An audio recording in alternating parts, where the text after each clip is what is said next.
My hand struck his face as if whipping him, freezing the room in an instant. Utensils hovered suspended, wine trembled in crystal glasses. "How dare you touch me, you repulsive man!" my mother-in-law yelled, brushing off a non-existent stain from her dress. "Clean up and leave." The slight brush of my hand against her chair while passing the gravy was all it took. And then my wife. My wife. Eyes devoid of warmth, voice frosty. I needed to apologize to her, or depart. I chose to leave. I didn't slam the door or plead. Instead, I exited that dining room as a spirit leaves its vessel. 3 years of matrimony, 2 of which were spent defending her, saying, "She's merely under stress." When her mother belittled my job, I feigned laughter. When her sister suggested I was fortunate to have her, I concurred. I allowed them to erode me, because I thought love meant perseverance. It turns out, I was the only one participating in a marathon. The slap didn't hurt, not in the way betrayal did.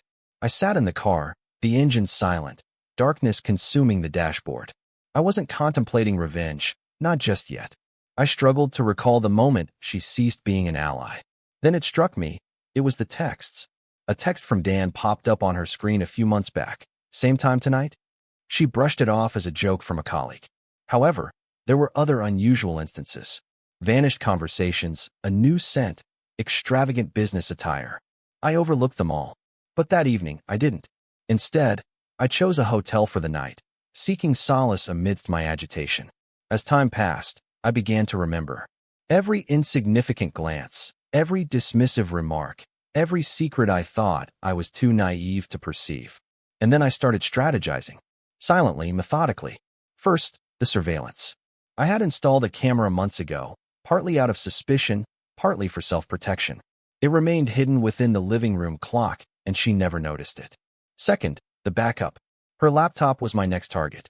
With her password, her dog's name, and our anniversary, I accessed her messages, pictures, a whole gallery folder named Miss Squirkdoc, CLD. Dan was present in numerous photos with her in hotel rooms.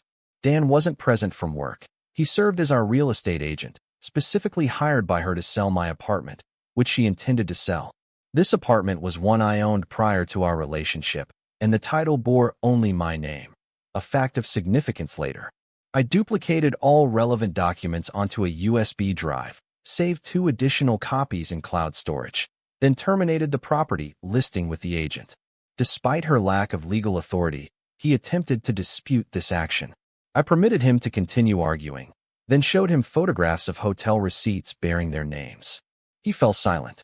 3 hours later, she returned home, her footsteps echoing across the floor as if nothing had transpired. She entered the kitchen and halted, finding the room bathed in light from multiple lamps, candles flickering, a dinner setting on the table complete with steak, wine, and a folded napkin. Her smile remained unchanged, but I informed her that this was her last meal. Her laughter cracked. She inquired what I meant. I pushed the USB drive across the table. She did not touch it, merely gazing at me with disdain before regarding me as if I were insignificant. "You're overreacting." I merely pushed the remote button. The screen lit up. It was security camera footage. There she was, Dan on our couch. She jumped at first, a rare response in recent months. Then came anger. "Did you secretly record me? Did you invade my privacy?" I grinned. So did Dan, multiple times it seemed. She rushed to contact her mother. I allowed it. I'd already forwarded the same footage to everyone in her family, even dinner guests. By the time her mother responded, she was aware of it all. My wife claimed he was dangerous over the phone. "He's manipulating everything," she screamed. I took the call. Remaining composed, I stated she attacked me. Instead of pressing charges, I walked away. "That was your final act of kindness." The next day, I filed for divorce. The prenuptial agreement she never read benefited me. The apartment and savings were mine. Her lawyer attempted to negotiate. I countered with the video evidence. We quickly reached a settlement. Dan ceased answering her calls, and his wife discovered this. Consequently, his agency discontinued its association with him. Later, she moved to live with her mother.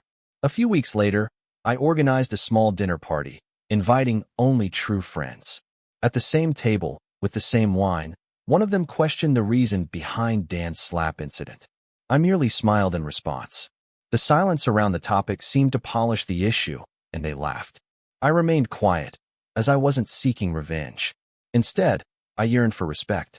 However, if it's not given willingly, take it silently and leave it at their doorstep, wrapped in truth. Then, walk away unblemished. Some stains can't be removed, but others are etched into memory forever. _audio